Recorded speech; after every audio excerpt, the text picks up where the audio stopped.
thank you all for being here on Saturday morning. We're going to start with some brief introductions from the group, and then we are going to be discussing the Mark Juarez case, which you have read this morning. So I'll start with my introduction. My name is Susan Laux, and I teach entrepreneurship classes at Indiana University at the Kelley School of Business. I have a master's in business administration and have been teaching at Kelley full-time for 7 years. Pass it on to Mohammed. Okay. Hello, everyone. Good morning. My name is Mohammed. I'm a PhD student at Texas Tech University. I'm originally from Egypt. I used to be an entrepreneur for like 7-8 years. I founded 2 companies in Egypt before I come here. Now I'm more focusing on entrepreneurship research, and I'm glad to be with you today. Hi, everybody. I'm Nicholas. I'm an assistant professor in informatics at Fort Hays State University in Kansas. And before joining Fort Hays, I was running my companies. I founded 5. I sold 2, and 3 of them are still active and doing business. And one of them is really related to what Mark Juarez did. So I'm really excited to learn about this case and to have feedback, because probably I can use it for my company too. Before we start, we were talking with Mike and with some of you about, why are we here? And why are you here?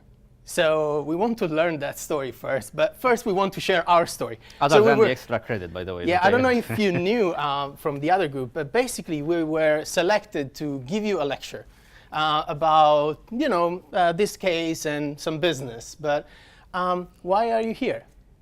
What do you want to get out of, our meeting and this 45 minutes that we'll be spending together? It would also be helpful for us to know a little bit about you. So what level of schooling you're in and in your area of study. So raise your hand if you are undergraduate. Raise your hand if you're a graduate student. Okay. Raise your hand if you're business. Raise your hand if you're not business. What's your area of study? Well, sport management. Okay. Anyone else? Okay, good. Mostly what? Well, I'm Mar Bio, and I'm pausing to do business, and then going to plant pathology, so I have a weird. Okay, excellent. Good. Well, it's good to have some diversity, and lets us know a little bit about you. Do you want to go ahead and go into, let's actually go ahead and start talking about the case, and would like to see if anyone wants to volunteer to sort of summarize some of the case for us, get us all on the same page. What's happening with this Mark Juarez case?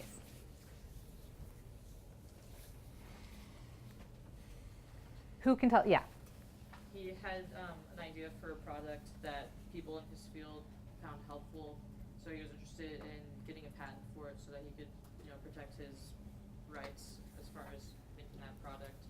Okay, so he had an idea for a product, wanted to look into patent for it. Who can tell us a little bit about Mark Juarez? What do we know about him?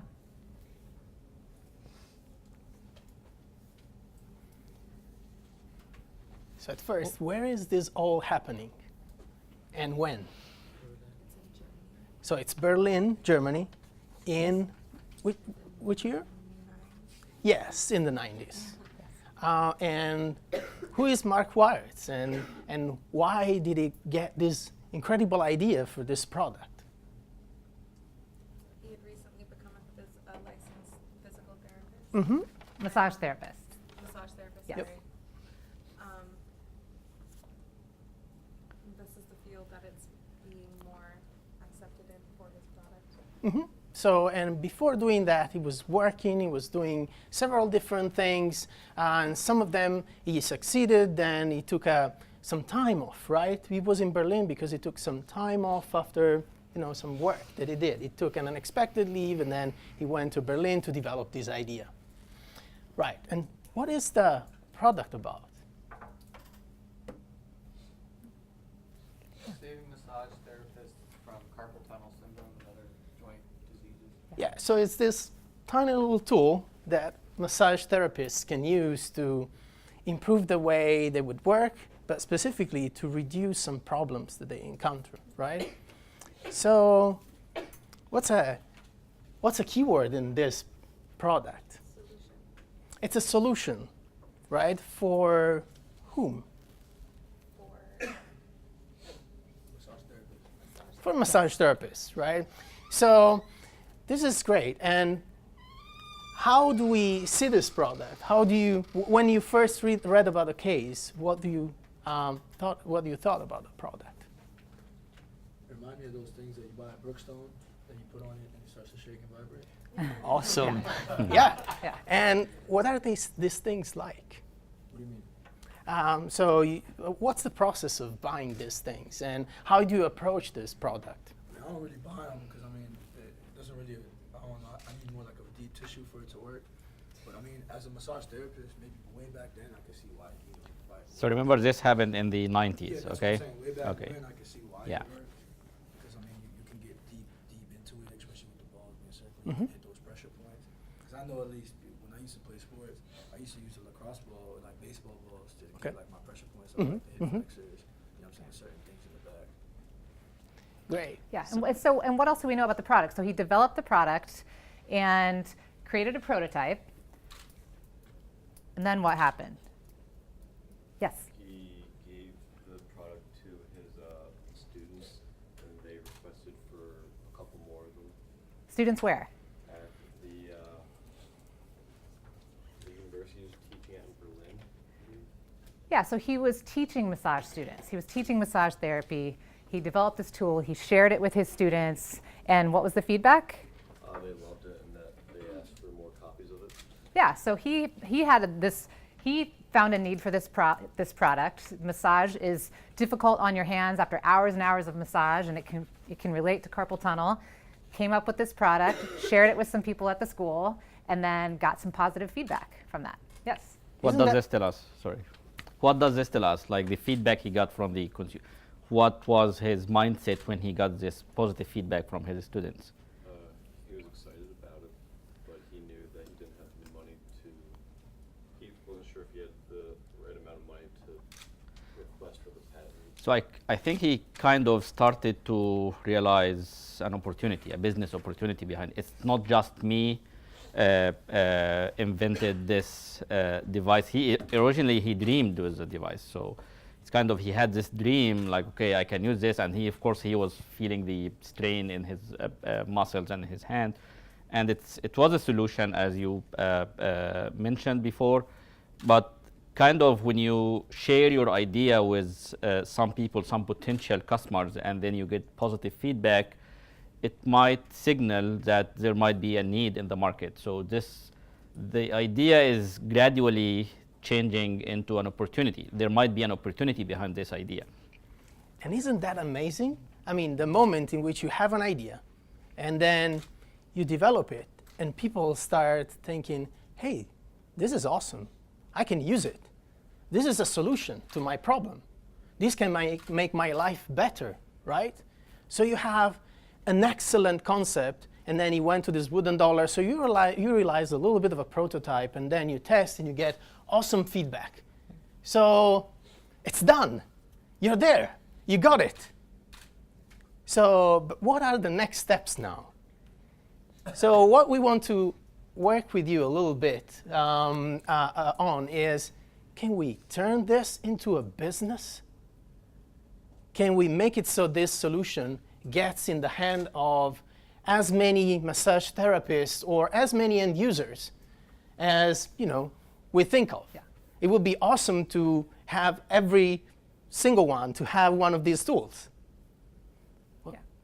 So we're going to put you in the position of being consultants to Mark Juarez. Okay. So think about that from the mindset of you are working with Mark Juarez. You want to consult and tell him help him figure out what to do next. Right? So he's got this product idea. He doesn't have a lot of money. He wants to, he's passionate about it, but what does he do? How can he turn this product into a business concept? So think about it from the lens of you are consulting him, trying to give him advice, and let's work through the key questions that you might ask and the critical issues there. Yeah. Okay, so I think from this point for the next 15 to 20 minutes, we kind of try to expedite the conversation, the discussion. We are now consulting the founder, and it's kind of guiding him through the transition from an idea to a business. So it's a long journey, and it's not a linear path. There are so many dependencies, so many choices to make, and depending on your choices, they will influence your next available choices for later stages in the journey, and you need to be critical on what choices you are making early enough, because you will live with them for a long time. So just bear with me. You are in the mindset of the business consultant for the founder. I would like to ask you some questions, and I also want you to get me some questions, which are like the critical questions the founder or the entrepreneur should ask himself or herself once he or she has an idea and he think that there is some kind of positive opportunity. Yes, please. First question, how are you going to manufacture it? Okay, so manufacturing is an important question, and it's related to the business model we will have. So is it necessarily manufacturing, or there might be other alternatives? So he might not need to manufacture it himself. Well, even if he's not manufacturing himself, how is he going to get that process? How is he going to get somebody else to manufacture it? Okay, so what would be the alternatives for manufacturing? I just put it in, like, thinking like going like to China or something. Yeah. So the first thing you should consider when you have an idea and you think there is a market opportunity or there is a potential for this idea, what would be the next thing that come to your mind? And we will come to manufacturing. Kyle? I was going to say how much would it cost me to make one and what materials would I want to use? Yeah. This is important, but like what's before that? Who am I going to sell to? Before that? Protecting the idea. It's like if it's valuable, it needs protection, because if you go to the market without protection, it will be available for everyone. No, it's like there is a worst scenario, like someone else will patent it and then they can prevent you from using it. So it's kind of, once you perceive some value in the idea, you need to look for ways to protect the idea. Please. What was that? Okay, so once let's say you are done with the protection, it's like patentable, you worked on some protection, intellectual property rights protection, this is the terminology we use. Who are the targets, like who are we selling to? Who are the customers here? Okay, this is a question. So this is an important question because we have several alternatives to in the case in hand to the customer. So who could be the target customers here? So massage therapists, I would target probably them first, and then just customers, like end users. Okay, so it could be the massage centers themselves. So it's a business to business. This is the terminology we use. It's like business to business marketing, and like my customer as a founder or as an entrepreneur is the massage center itself. Or it could be the individual professional masseurs or masseuses. So this is a business to consumer or B2C business. Or it could be the general consumer, the end user for home use. So it could be a Christmas gift for someone. How would you discover who's your customer in this case? Because it seems from the case, it seems pretty clear, okay? Because he had a problem, so he's trying to find a solution for himself first, right? So how would you discover who to target here? And of course, keep in your mind that this is, the 90s, so it's not today. And yeah. Like with him, it's clear, but with other cases, you can do surveys. Okay. So how would you organize a survey? So like, for example, when they started putting a desalination plant in California, they simply got in touch with the district and they were able to distribute mail surveys, and you only get about like a 10 to 20% response on that. That's still significant enough if you send them out in mass to start getting some trends going. Now, like in his case, because what he's doing, he could probably send out surveys to specific massage therapy schools or specific like massage therapy institutions that have a wide breadth, and because they're probably going to be interested in R&D for their field, because that's how the business world is and it's competitive. I would be surprised if they weren't cooperative with that. Okay. would that have an impact on other items we discussed? So how would you organize the survey? How would you, set it up? The most important thing to establish is if people want it, and then if Mm-hmm. people want it, how much are they willing to pay for it?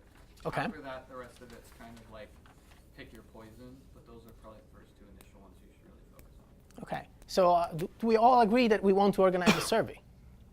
Can be a possibility.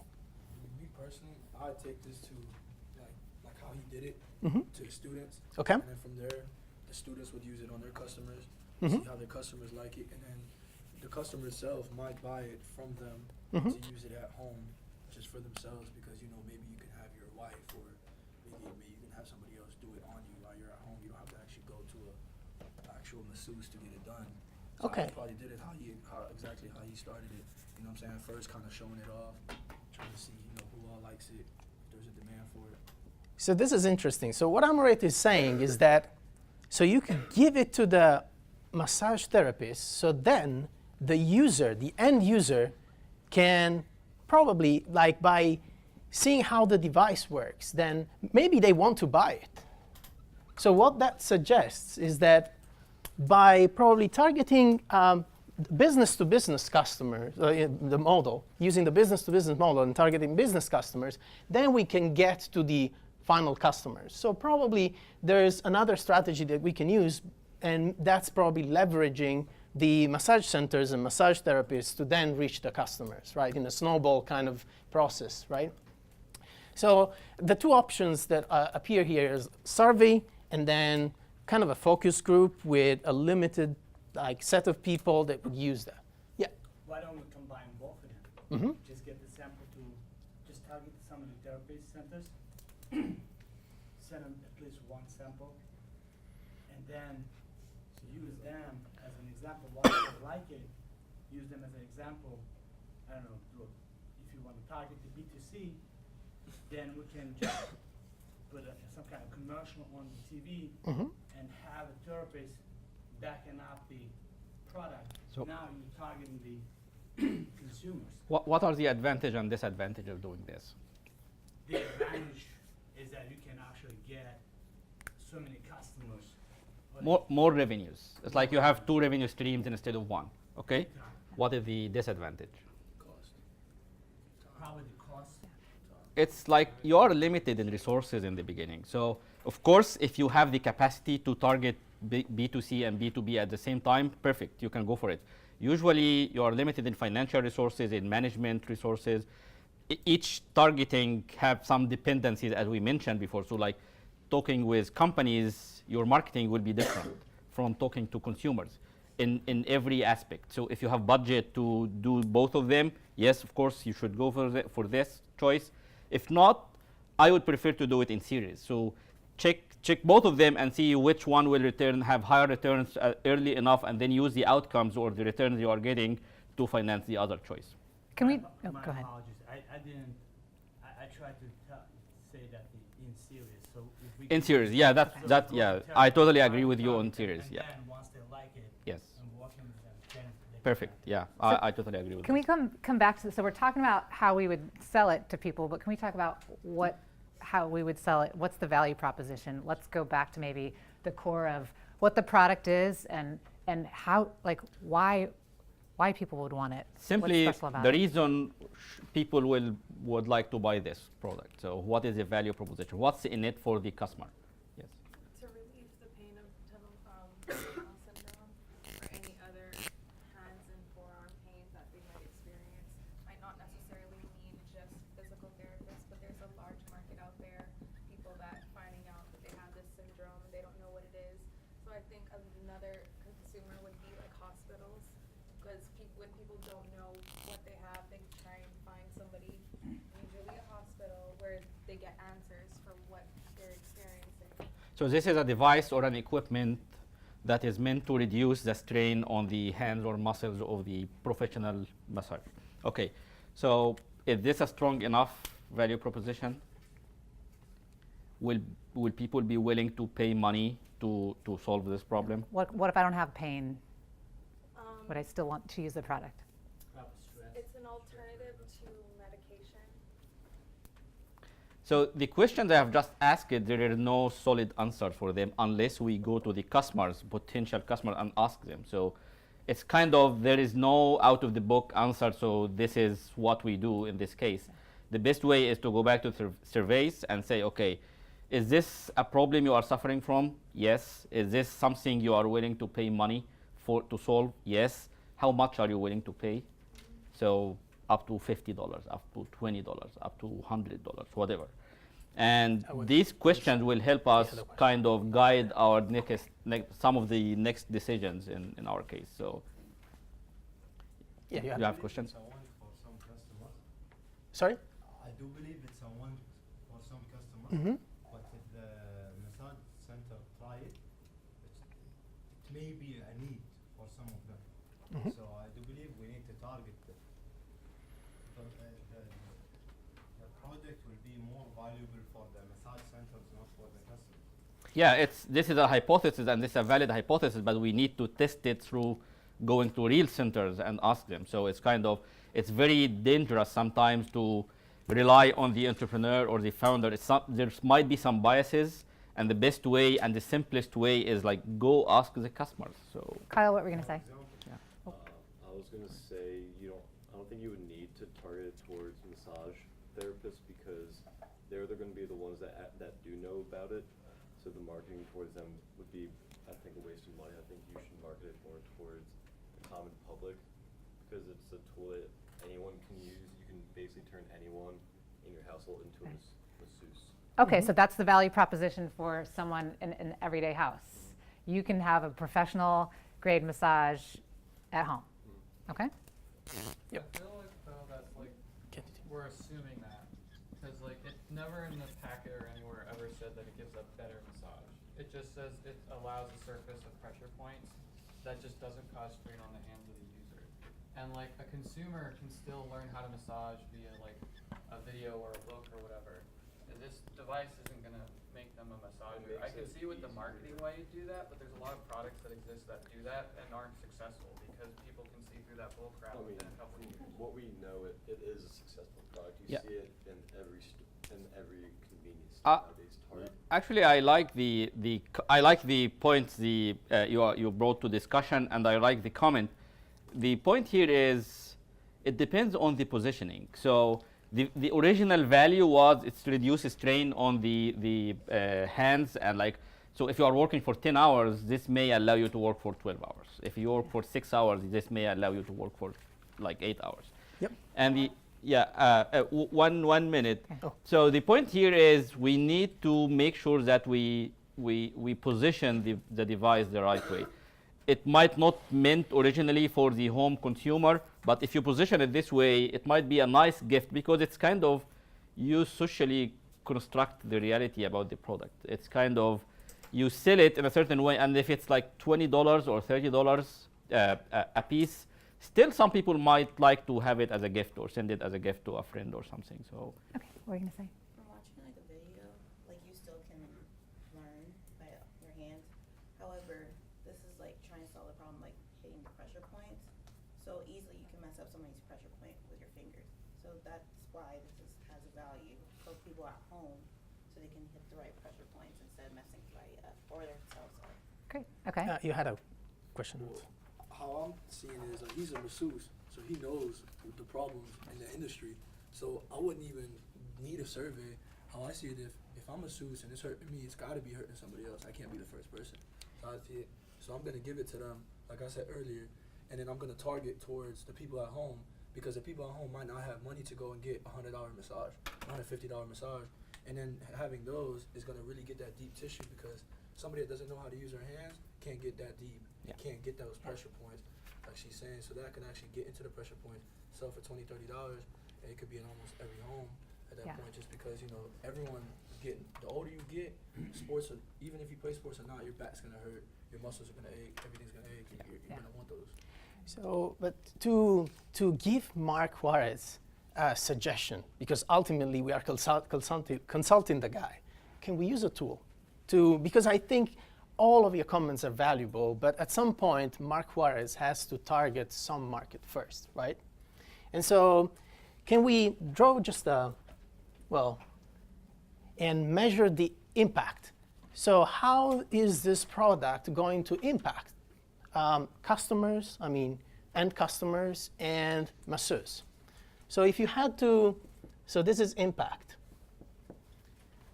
And if you had to, in a way, rank or position end customers or masseurs, how does or where does the product make the most impact? Okay, and how would you place the masseuse? Where? Probably towards the top. Here? Yeah. It's more of just of a commodity to end users. It's not something that they need. They're not going to be using it every day.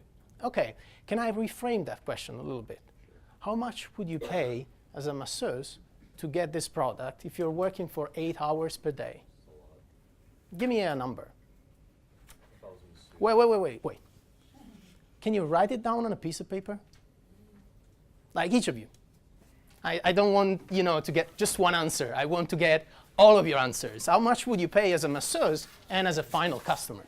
End customer, like end users, you would like doing a massage to grandpa or grandma. Two prices, 2 price tags. One for a masseuse and one for end customers. And then how much am I charging my services for? How much would you be willing to pay if you were a masseuse or? It would be in relation to how much money I make, is what I'm Yeah, trying to so just get gonna have to get a ballpark. Just imagine, Yeah. yeah, going rate. So if you're working for 8 hours per day, and if you're doing massage for 8 hours per day, and if you're an end customer, yeah. Well, is a masseuse an individual? Mhm. Or is it like a whole? As an individual masseuse, so you're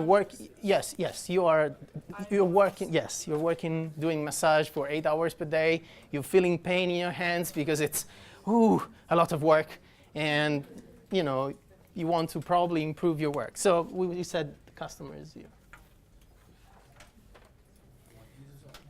No, I'll just so Get the ranges. yeah.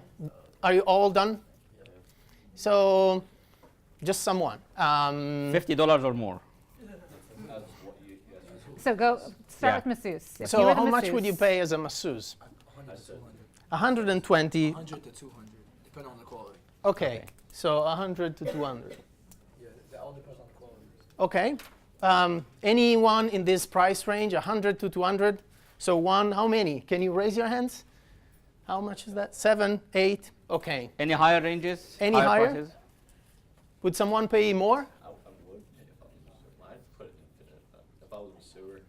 Infinite. Obviously, I wouldn't, but they're not going to price it like outrageously high. But I would pay $100, $200, $300 Okay. if I really. Okay. So I would say more than 100, right? So how many of you would pay more than $100?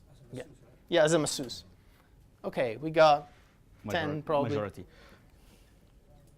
How many of you would pay? Sorry. I have a question. Yeah. So are we still doing like the wood prototype, or we Yes, like it's the wood. Okay. But it's so the we're gonna product. Pay like $100 for wood. Yeah, that's what you're determining. Like, what do you think the value is? That's what we're asking. Yep. And this is from It's back like then, $10. right? Yep. Back then, right? Yeah, Yeah, but if it- yeah. I can just go chop down my tree and then make So what do you can think have the this value? discussion. What do you think as a masseuse? What's the value to you? like $10. Okay. Okay. How many We're of you just getting a ball. would pay less than $50, let's say? As a customer. As a masseuse. As a professional masseuse. masseuse. Okay, less than 50, it's 5 people. I'm asking questions about quality. That's on break. And how many of you Five. would pay from $50 to $100? Okay, 3 people. What about as a customer? How much would you be willing to pay? 20 to 50. Who would be willing to pay between 20 to 50? Good, it's like 10 people. How many of you would pay less than 20? Yeah, of course, but how many would price it less than 10, 20? Okay, so again, probably 8. How many of you would buy this tool if it was more than $50? 1? Okay, so in a way, I mean, the way you price the product is telling something. So the impact in a way corresponds to how much people are willing to pay, right, and to the pain. So this is one dimension. And we probably can start to give suggestions to Mark Juarez based on this, right? Yeah. But what are we selling ultimately? So Alexis said, hey, we're selling a wooden block, right? What does that? Yeah. We're selling a solution. We're selling a solution, but ultimately Alexis is saying, hey, this is a wooden block. What this suggests us? Well, that's why Sorry? that's why you have to get the patent, so you can have it's not just a piece of wood anymore, it's a massaging tool. Right. So, well, if others can make it, and it's very easy to make it, right, in a different shape. And so if you don't protect your idea, then this is just an awesome idea that cannot be turned into a product. Yeah. I feel at the same time, though, we shouldn't overvalue the patent because only about like 3 to 10% of patents actually get licensed and used. So like patents get put out all the time. That doesn't mean it's a good idea. So you can't put the horse before the buggy. It's a great way of thinking, but I would reframe it. So, because what you're bringing here to the table is like, what if we cannot defend the patent? Yeah, Because it's about defending the patent. And does Mark Juarez have the resources to do that? So there's a potential issue there, right? So anyone can make it, which means that, well, as a consumer, I can make it, right? It's going to be hard, but I could make it. Or as a company, a competitor, I could make it. And if I cannot defend the idea, it's never going to become a product. Yeah. But even still, if it's like, say he did get the patent and he made it like over like $100, even over $50 for masseuse to buy, like if you're a masseuse, you can't use this tool for the entirety of the massages anyway, and then you're gonna be like, well, I'm gonna have to use my hands anyway. Why I'm gonna spend $100 on this like wooden ball when I'm just gonna like be using it like 10% of the time. Yeah, so still masseuses are going to use their hands anyway, right? So this is an improvement. It's kind of a solution, but this is a solution for masseuses who are working 8 hours per day, but probably they can use it for 4 hours. And well, it is a solution, but it's just like how much is a masseuse willing to pay for that solution if they're gonna have to be using their hands Right. anyway. Yep. So I doubt that his students or whatever, because when their students are going to pay like $100-something, because I already complained about buying a book for like $120. Right, You know and what I'm saying? yep. And it's wood, not like work against the plastic and the vibrate and all that stuff. So Yep. So how are masseuses going to pay? Because it's pretty expensive as a tool, right? $100 to use that will benefit not only yourself but your customers. It's not a lot of money. at all. Yeah. So one question regarding the pricing.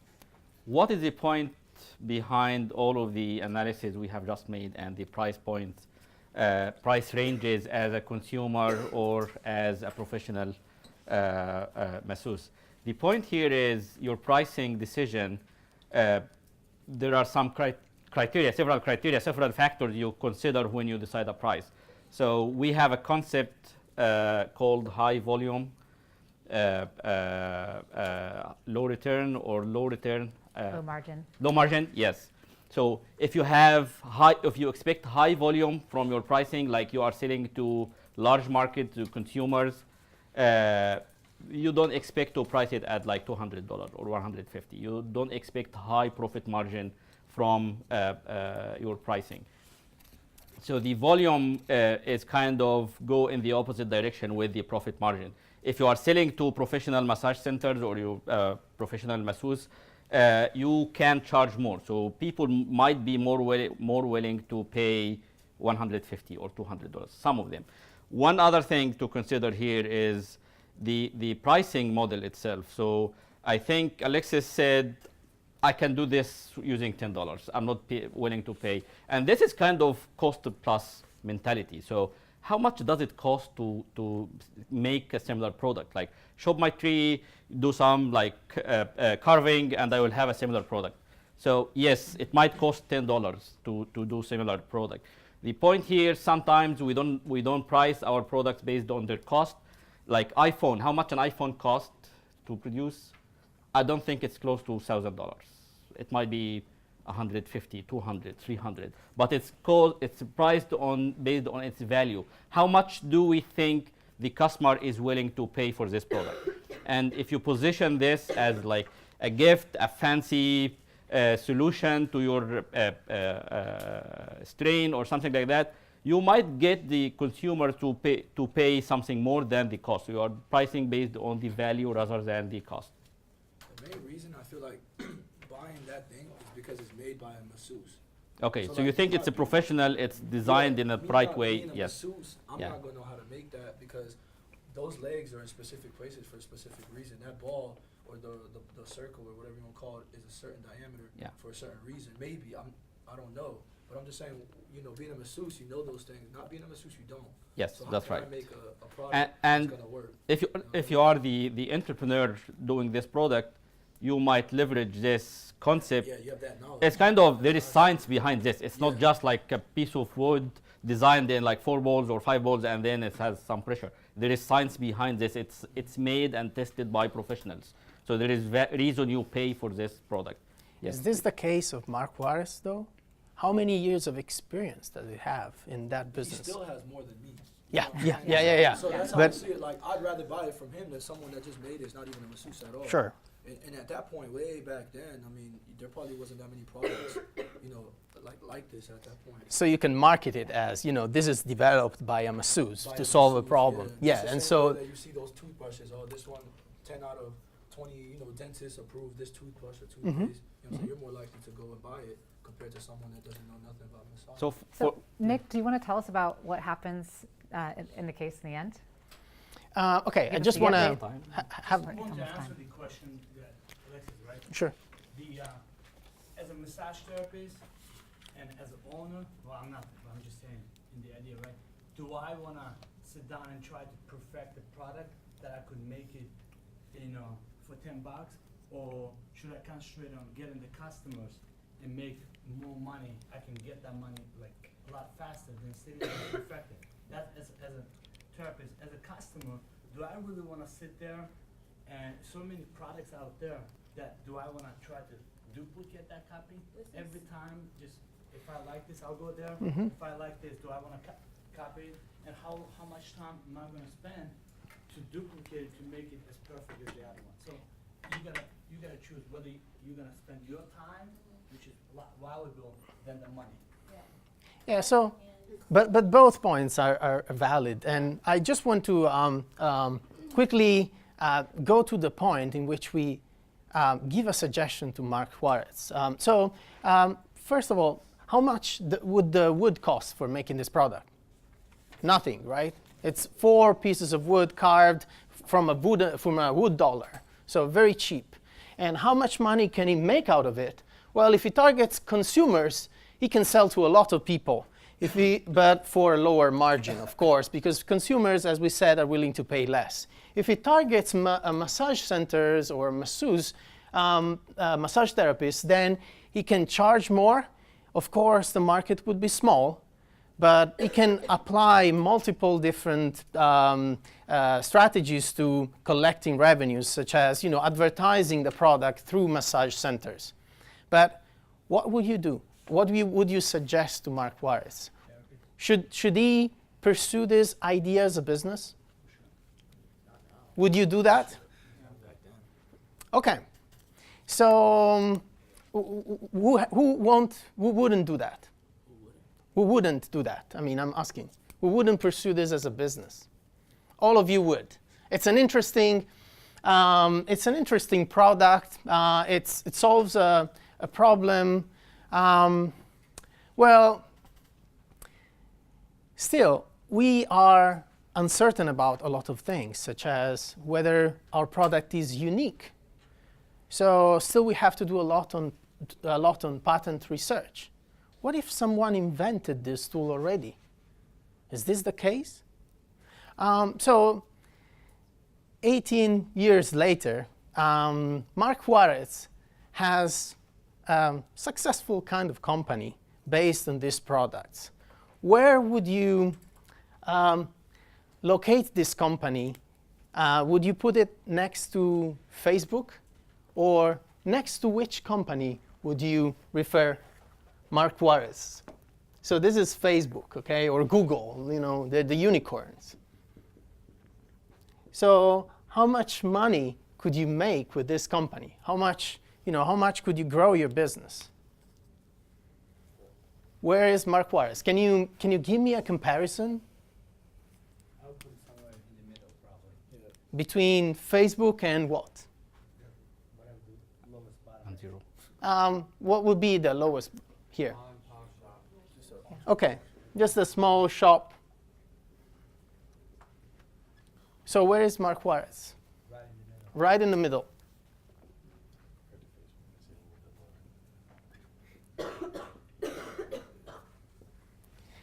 Where can you buy Mark Juarez products? Or where would you buy them? Like really Walmart, really small shops. And so you can find a customer alternative for that very easily. Can you find one of those products nowadays? I mean, if you want to buy it, can you search for it?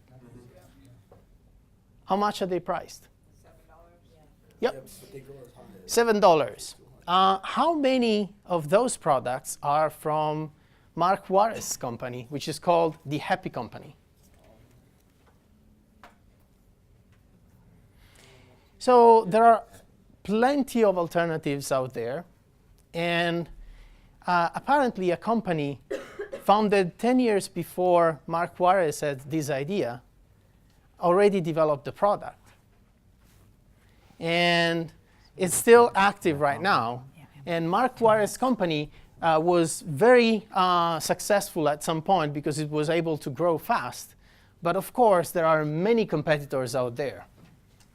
And so it's really hard to consult on this case, but I just want you to take a moment and to think about what would happen today as a Mark Juarez. What kind of resources you would have now that were not available at that time. So if you think about patent search, Internet. yeah, nowadays you have Google Patent. You can search for information, and in 5 minutes you would get, if there's something out there already. What about, the customers and marketing? Customer reviews on Amazon for like similar products. Yes, and how would you get your end users or your customers, whether they are, end users or massage therapists? You can use Facebook to target consumers, but you can also search for spas and massage centers. And how would you develop the product? How would you manufacture it? Or? Yeah, you can manufacture that in China. As Brigitte suggested, you can prototype with 3D printing. But one thing that wouldn't change is still, the core issue. Would we want to pursue this as a business? Is this a business or just an idea? And the steps that we need to take to convert that into a business. So, It's up to you. it's up to you. And one nice thing about the Happy Company's website is that it says in the logo, all is possible. And the company talks about the possibility of developing a product based on an idea. And so the nice thing here is that whatever the idea would be, nowadays you have all sorts of tools to develop that. But at some point, the core issue here is this going to be a product? Is this going to be a company? Do I have a company here? And it turns out that Mark Juarez turned it into a company. So you can Google the Happy Company and learn a little bit more about them in the end. So that is all the time we have for you today. So thank you so much for your attention and your time on Thank you. Saturday morning.